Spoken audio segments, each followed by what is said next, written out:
wabarakatuh. Selamat datang Bapak dan Ibu penilai sertifikasi dosen gelombang 1 tahun 2025. Perkenalkan, nama saya Diah Ayu Kunti Puspitasari, SEMBA, dosen jurusan Administrasi Bisnis, Program Studi Administrasi Bisnis, Politeknik Negeri Madiun.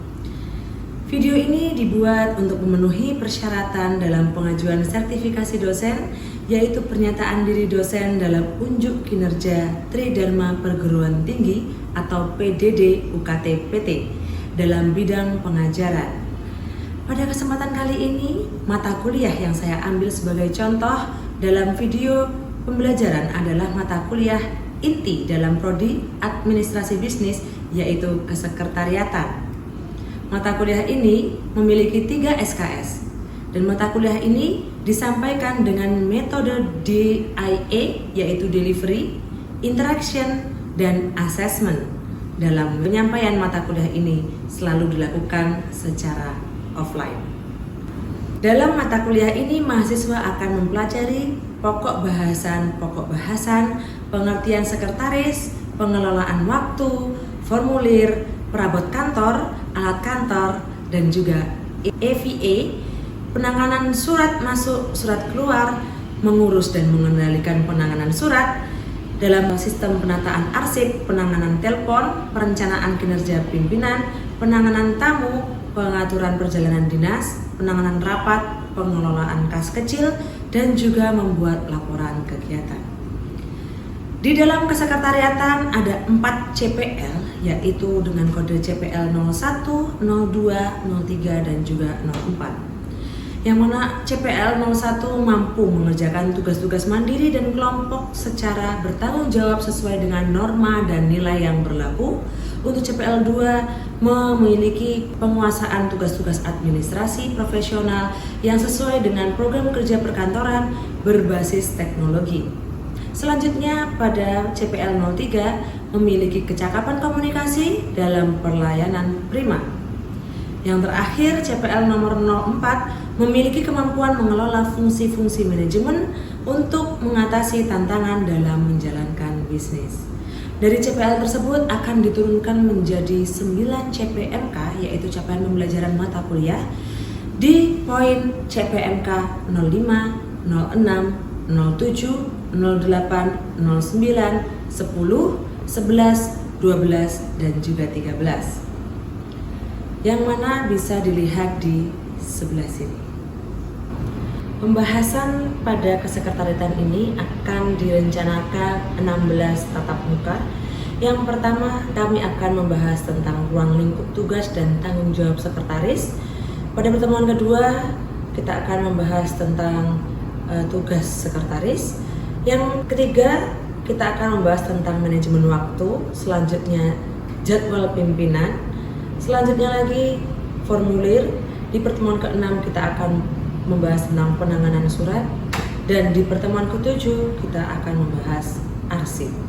Lalu di pertemuan ke-8 kita akan ada ujian tengah semester, dan di pertemuan 9 ada pembahasan tentang alat-alat perkantoran. Di pertemuan ke-10 kita akan membahas tentang penanganan rapat. Di pertemuan ke-11 kita akan menangani telepon. Di pertemuan ke-12 kita akan mengelola tamu. Di pertemuan ke-13 kita akan membahas tentang perjalanan dinas. Di pertemuan ke-14 kita membahas tentang kas kecil. Selanjutnya kita membahas tentang laporan. Dan di akhir pertemuan, yaitu pertemuan ke-16, kita akan membahas tentang UAS. Begitu. Lalu selanjutnya, di dalam mata kuliah ini kita mempunyai beberapa literatur. Literatur boleh dari buku maupun dari internet. Literatur yang berasal dari internet bisa diambil dari jurnal dan lain sebagainya yang terintegritas. Lalu kami juga selalu mengacu pada link YouTube yang sudah saya buat di sebelah sini, yang bisa diakses oleh mahasiswa. Untuk aspek penilaian, karena mata kuliah ini adalah mata kuliah praktik, maka aspek penilaian praktik menjadi nomor 1, yaitu di 60% dan 40% teori. Untuk metode perkuliahan kita menggunakan metode ceramah dan juga metode diskusi. Berikut adalah video saat saya dan mahasiswa sedang melakukan proses belajar mengajar. Selamat menyaksikan. Oke, selamat pagi semuanya. Pagi, Bu. Oke, kita ketemu lagi ya di minggu kedua berarti ya. Yang minggu kemarin kita sudah bahas tentang apa? Tugas dan fungsi sekretaris. Oke, kita kemarin sudah bahas apa aja tugas sekretaris. Ya, mengatur perjalanan dinas. Ada lagi. Oke, yang sudah dulu. Menangani surat menyurat korespondensi. Oke, yang ketiga. Mengatur perjalanan dinas. Tadi sudah. Satu lagi, yang lain. Mengatur agenda pimpinan. Agenda pimpinan. Nah, agenda pimpinan ini akan kita bahas nanti. Ya, selain menjadi sekretaris itu kan kemarin banyak ya tugasnya. Selain memiliki kemampuan dalam melakukan tugas-tugas tadi yang sudah disebutkan, juga kita harus paham manajemen waktu bagi sekretaris. Jadi sekretaris itu harus bisa membagi waktu. Karena apa? Karena tugasnya banyak banget dan satu hari itu seakan-akan kalian nggak bisa bernafas kan? Jadi kayak ada aja kegiatannya. Oke. Di pertemuan kedua ini kita punya CPMK. Apa sih CPMK? Capaian pembelajaran mata kuliah. Di CPMK di pertemuan kedua ini kita seharusnya kita bisa mengelola waktu dengan baik, dapat membuat jadwal kerja harian dan jadwal kerja temporer. Jadi nanti kita akan belajar bagaimana cara membuat jadwal. Oke. Kalau tadi kita membahas tentang manajemen waktu ya, manajemen sendiri kita sudah bahas ya minggu kemarin bahwa manajemen itu adalah suatu ilmu ya untuk mengatur. So kalau manajemen waktu berarti kita mengatur waktu. Nah waktu sendiri itu apa sih? Waktu itu adalah masa seluruh rangkaian ketika proses pembuatan atau keadaan berada atau berlangsung. Ini menurut KBBI ya. Jadi waktu kita selalu ngomong waktu tapi nggak ngerti definisinya. Ini dia definisinya. Serangkaian proses. Nah, coba kalian sekarang pikirkan. Jika kalian hidup sampai umur 63 tahun, kenapa 63 tahun? Acuan kita. Rata-rata umur manusia kita mengacu pada Rasulullah ya. Beliau meninggal pada tahun 63. Katakanlah kita sampai 63 aja deh. Bayangin kita menghabiskan waktu tuh untuk apa aja? Palingan ya, yang paling banyak itu tidur, bener nggak? Berapa jam kita tidur? 8 jam, ya 8 jam kita tidur, bener ya? Terus kita makan, nggak mungkin kalian makan tuh langsung habis, bener nggak? Yang ada kalian makan tuh sambil lihat HP, scroll. Yang harusnya makan diselesaikan 5 menit, jadi 15 menit. Bener nggak? Katakanlah makan 3 kali 15 menit kali 3 berapa? 45 menit hanya untuk makan dalam sehari. 8 jam ditambah 45 menit ya. Belum lagi terjebak macet. Misalnya, kalau di sini sih gak ada macet ya, kalau di Madiun ya. Katakanlah digantilah. Kita kuliah berapa jam dalam sehari biasanya?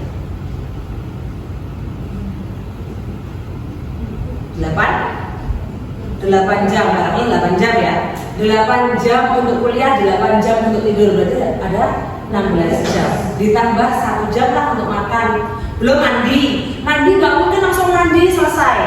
Tapi kalian karaokean dulu, bener nggak? Iya kan? Penyanyi kamar mandi semua di sini.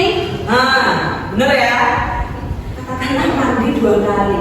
Mandi sekali mandi setengah jam, 2 kali jadi 1 jam. Berarti 16 ditambah 1 jam untuk makan dan 1 jam untuk mandi, berarti 2 jam. Berarti berapa? 18 jam. Sehari berapa jam? 24 jam. Kurang 18 jam berapa? 6 jam. 6 jam. 6 jam yang lain buat apa sih kira-kira? Saya yakin kalian lihat Shopee aja 1 jam. Benar nggak? Meskipun nggak beli, tetap ya masukin keranjang sampai 99 plus. Benar nggak? Ya kan? belum lagi scroll TikToknya, belum lagi ada yang bilang mabari yuk, nongkrong yuk, bener nggak? Ya nggak relate, oke. Lalu berapa waktu yang tersisa kita untuk berkarya coba? So kalian pada saat ini kuliah itu sudah harus dilatih bagaimana manajemen waktu yang baik. Nih, Bu, berarti manajemen waktu itu apa sih? Kalau manajemen waktu itu adalah proses pencapaian suatu sasaran atau tujuan tertentu yang telah ditentukan dalam waktu tertentu dengan menggunakan sumber daya yang efektif dan efisien seperti manusia, uang, perlengkapan, bahan-bahan, dan metode-metode tertentu serta dengan menyisihkan kegiatannya. So kalian bisa menyisihkan sedikit kegiatanmu untuk kegiatan yang bermanfaat. Harusnya bisa seperti itu. Emangnya penting Bu manajemen waktu? Penting nggak? Ada yang nggak penting? Penting ya? Kalau kita bersepakat penting, berarti kita tahu apa aja sih pentingnya manajemen waktu. Kita bisa menata pekerjaan dengan baik. Kalau kita mengatur waktu dengan baik, ini dengan sebagainya, so kita bisa memberikan waktu yang tersisa itu untuk kegiatan yang bermanfaat lainnya, ya. Terus melatih tanggung jawab dan disiplin diri. Kalian yang bertransformasi dari anak SMA, ya kan, yang tidak punya tanggung jawab, enak kan dulu kan, kita bangun tidur, sekolah, dikasih sapu, pulang tidur lagi, ya kan. Lalu kalian menjadi mahasiswa yang harus bisa bertanggung jawab pada diri sendiri.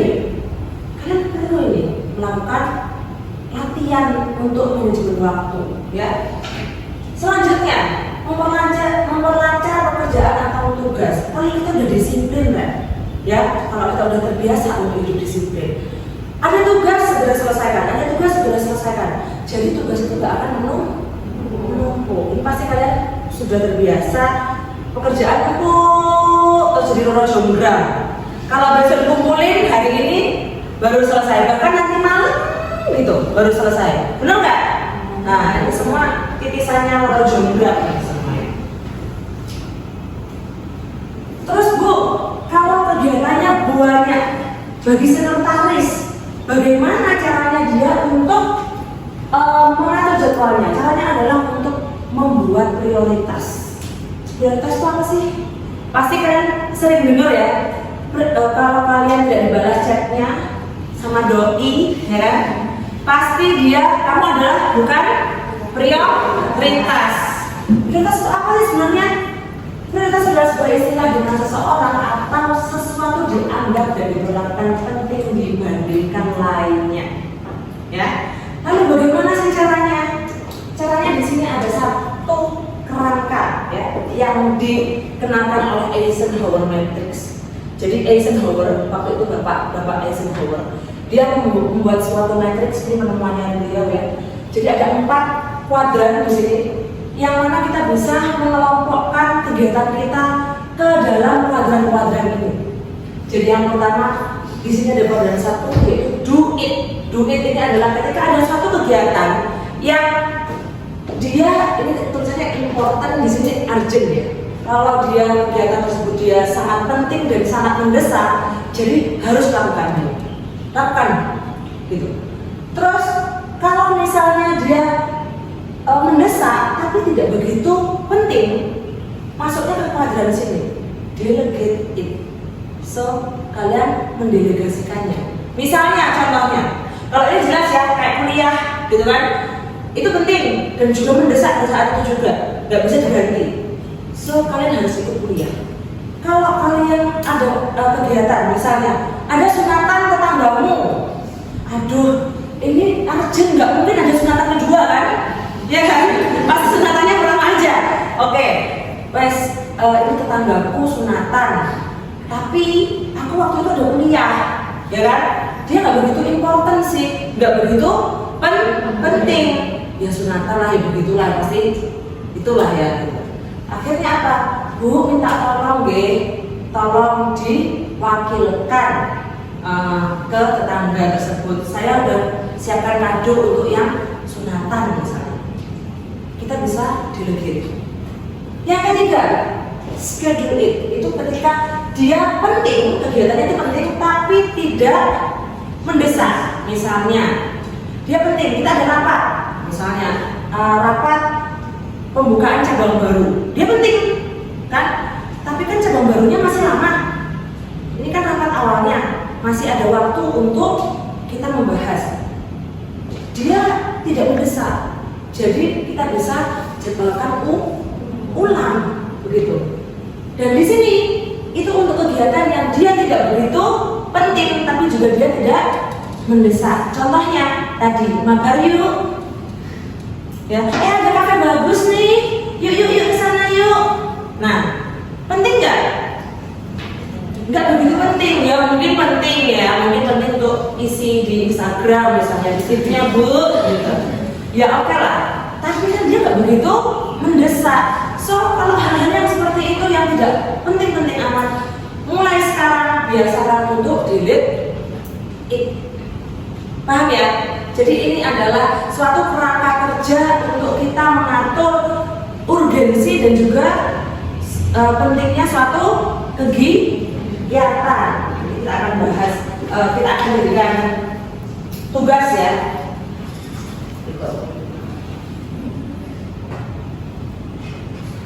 Nih, ada tips agar waktu tidak terbuang percuma. Yang pertama, evaluasi kembali tujuan kalian. Tujuan kalian apa untuk kuliah? Tujuan sekretaris ini apa untuk mencapai tujuan perusahaan? Rencana dan juga prioritas Anda. Yang kedua, letakkan tujuan dalam rencana periodik atau program kerja. Jadi bukan hanya sekretaris ya, pasti sekretaris punya program kerja, ya kan? Setiap dia harus mencapai apa dan sebagainya. Kalian sebagai diri sendiri pun saat ini mahasiswa juga perlu punya program kerja. Misalnya, dalam waktu 3 tahun ini saya harus mahir bahasa Inggris, misalnya. Terus dalam waktu 5 tahun ini saya harus bisa komunikasi dengan bule, gitu. Jadi harus punya tahapan-tahapan, gitu ya. Lanjut di tips nomor 3, buat daftar pekerjaan harian, tutup semua hal yang dapat memalingkan Anda dari tujuan-tujuan tersebut. Jadi tutup aja, ada yang ngajak, yuk kita nongkrong yuk, nggak tahu, boleh. Ya. Yang terakhir, manfaatkan waktu luang dengan selalu pasrah dan jangan selalu pasrah pada hal yang bersifat dengan mendesak. Biasanya kita kalau terdesak ya, itu cenderung kita, yaudah ya, tapi kita harus menimbang dulu antara iya dan tidak. Gitu. Ini ada contoh untuk penjadwalan pimpinan ya. Jadi ini contohnya seperti ini. Ini untuk acuan nanti untuk membuat tugas. Nanti tugas akan saya kirimkan pada IMS seperti biasa. Oke, mungkin dari teman-teman kalian semua ada pertanyaan tentang manajemen waktu? Gak ada?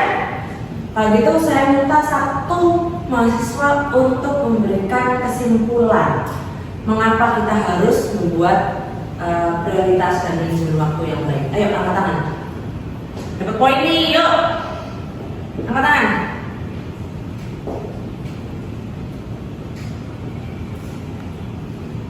Ayo.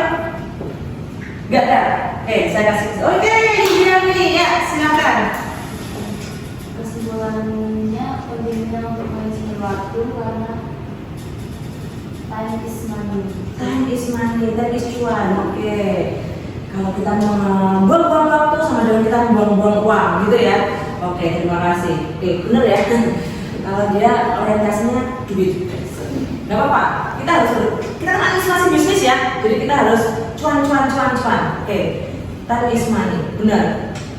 Manajemen waktu sangat penting kita lakukan karena setelah kita punya manajemen waktu yang baik, so waktu yang tersisa bisa kita manfaatkan dengan baik. Ya salah satunya mungkin jualan apa, atau salah satunya kita trading dan sebagainya sehingga menghasilkan cuan tadi ya. Gitu ya.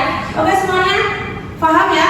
Untuk tugas saya share di link ya, silakan diakses untuk minggu depan seperti itu. Oke semuanya, terima kasih sudah hadir pada mata kuliah kesekretariatan pertemuan kedua ini. Semoga semuanya sehat dan bahagia. Saya akhiri. Wassalamualaikum warahmatullahi wabarakatuh.